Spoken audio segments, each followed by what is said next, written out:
اسمها الفشخرة. معناها معروف، انك ما تمشيش على قدك، يبقى دخلك 100 جنيه وانت بتصرف 300 جنيه.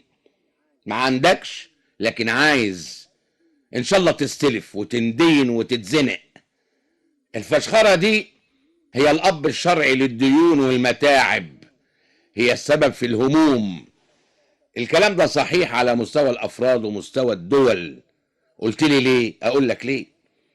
الفرد لما يصرف اكتر من دخله يفتقر. الدولة لما تستورد اكتر ما بتصدر ميزانها التجاري يميل عليه ويقول له ليه طوعتني. لما الانسان يصرف اقل من دخله يحوش يدخر. المدخرات دي هتتحط في بنوك او في شركات او في مشروعات، يبقى في فلوس وفي رخاء وفي انتاج. من غير ادخار مفيش تمويل، من غير تمويل